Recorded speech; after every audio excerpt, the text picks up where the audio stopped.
శ్రీపతి మహేందర్ అనే వ్యక్తి ఫైనాన్స్ ద్వారా తనకు తెలియకుండానే తనకు సంబంధించిన పత్రాలను ఓ ఫైనాన్స్ కంపెనీలో పెట్టి లబ్ధి పొందాడని, అతను ఫైనాన్స్ చెల్లించకుంటే ఇప్పుడు సదరు ఫైనాన్స్ కంపెనీ వారు తనను వేధిస్తున్నారని కనిపర్తికి చెందిన నిడికొండ నర్సయ్య ఆవేదన వ్యక్తం చేస్తున్నారు.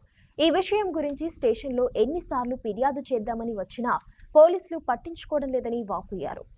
షూరిటీ కోసమని తనకు ఎలాంటి ఇబ్బంది ఉండదని శ్రీపతి మహేందర్ అనే వ్యక్తి తన దగ్గర ఆధార్ కార్డు, బ్యాంకు పాస్బుక్, పట్టా పాస్బుక్ జిరాక్సులు తీసుకెళ్లాడని, తర్వాత తనకు తెలియకుండానే ఒక ఫైనాన్స్ కంపెనీలో తన పేరున ట్రాక్టర్ తీసుకుని ఫైనాన్స్ చెల్లించకపోవడం విషయం బయటపడిందని నిడికొండ నర్సయ్య ఆరోపిస్తున్నారు.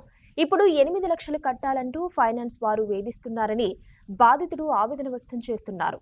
తనను మోసం చేసిన మహేందర్ను తనకు తెలియకుండా ఫైనాన్స్ ఇచ్చిన సదరు కంపెనీపై చర్యలు తీసుకోవాలని నర్సయ్య డిమాండ్ చేస్తున్నారు.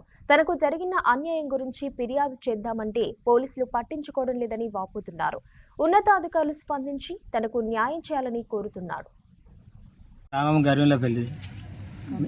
కనపర్తికి వచ్చిన బతుకదేరు కోసం కైకిలి కోసం అత్తే శ్రీపతి మహేంద్ర అనేటోడు భూమి కాగితాలు కావాలంటున్నాడు. కావాలన్నాక నేను ఇయ్యనని అన్నా.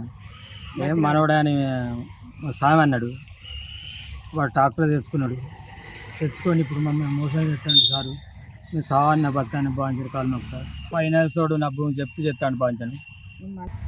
తిరుగుతా మా ఊరే కదా, మా ఊరే అయినా కదా అని మేము నమ్మకం పడ్డాం. నమ్మకం చేసే మా ఊరు మనిషి నమ్మకం కొద్దీ మేము దిరాక్షలు ఇచ్చినాం.